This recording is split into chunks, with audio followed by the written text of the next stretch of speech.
Taylor Swift blanket. Let's change gears. How about the Taylor Swift, huh?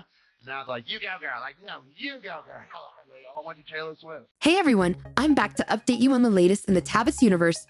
Buckle up because Travis is suddenly channeling some serious Swiftie energy and things are getting super interesting. You might have caught the latest episode of the New Heights podcast where Travis casually dropped a major bombshell. He revealed that he knows more about Taylor Swift's Saturday Night Live history than I know about my own Netflix password. He casually mentioned Taylor's first SNL appearance, where she played double duty as both the host and the musical guest. And wait for it, he even recalled a sketch that never aired where Taylor was supposed to star, but it was Blake Lively who stepped in and saved the day instead. Now, when Blake Lively's name is involved, especially in close proximity to Taylor's, you know the gossip mill is going into overdrive. And here's where I get a little sneaky. Could Travis dropping Blake's name be a subtle message to us, the Swifties, that Taylor and Blake's friendship is still solid? Despite all the rumors swirling about Blake and the Boney mess, it's interesting timing, to say the least, especially when you consider the chatter about Taylor possibly being subpoenaed in an ongoing case. Honestly, it feels like a messy rom-com plot at this point, but what if Travis is using this as a not-so-subtle way to tell us that everything is still good between Taylor and Blake? Clever PR move. Anyone? The timing feels too on point. Blake Lively versus Plaintiff, which is Wayfarer Studios, and then we have Wayfarer Studios, Plaintiff versus Blake Lively. Justin Baldoni's side argued that they think that she shouldn't receive any preferential treatment because she's famous. True. Anyway, back to Travis. He was practically glowing when talking about Taylor's SNL moment, and let's be real, when a guy can casually name-drop your past SNL skits, you know he's been doing his homework. Social media was buzzing with Swifties asking, does he know every Taylor moment ever?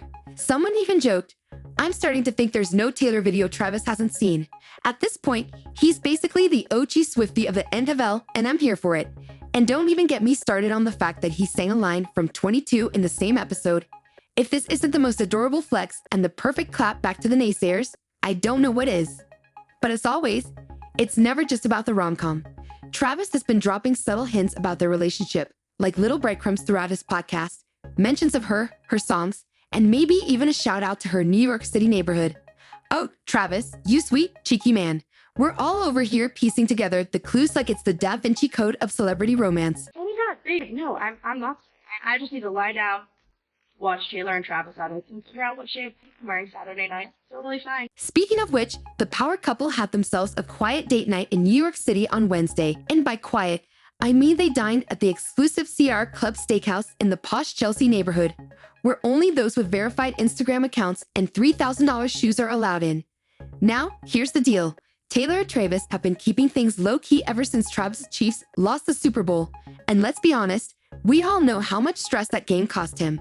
So instead of showing up to an after-party with confetti and bling, they've been snuggling up at Travis' humble home in Missouri. Yeah, nothing says relaxation like a trip to America's heartland with your sweetheart. Oh, and speaking of trips, these two lovebirds just casually hopped over to Park City, Utah, before making their way to the Big Apple earlier this month.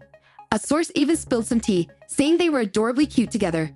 Apparently, Travis had his arm around Taylor like they were straight out of a rom-com montage. Now, all I need is a slow-mo shot of them walking through the streets of New York with Style playing in the background. Too perfect, right? The very first time we did it was with Taylor when she hosted. And like a few of my personal favorites that like I was involved in, like 410, I had a lot of fun things. We did potato chip. Nice. It didn't A make young it. Taylor, too. A young Taylor, yeah. And it didn't make it. We ended up doing it with Blake Lively. We're talking about wearing Taylor Swift merch at the Eras store in 2024 and snapping social media pics like it's his own personal 1989 era. I guess the only thing faster than a Ferrari on the track is Crofty's journey from casual fan to Taylor's #1 hype man. So what does this F1 legend think about the hodgepodge between Taylor and Travis? Well, of course, the interviewer caught up with Crofty at the Australian Grand Prix this weekend, and you just knew the question was coming. So Crofty, what do you think about Taylor and Travis? Cue dramatic music. He's all in. He said, I hope so. They look happy together. Look at Crofty spreading those positive vibes. I mean, who doesn't want these two to ride off into the sunset on a matching golf cart? But hold your horses, Crofty was clearly invested. He added, why would they not? What do you know that I don't? Lulu snap. Crofty is turning into the Sherlock Holmes of Swiftie romance. He's not having any doubts. He's basically saying, don't you dare come for my couple. He's ready to defend Taylor and Travis like they're on the final lap of an F1 race. That's all for this video, folks. See you next time.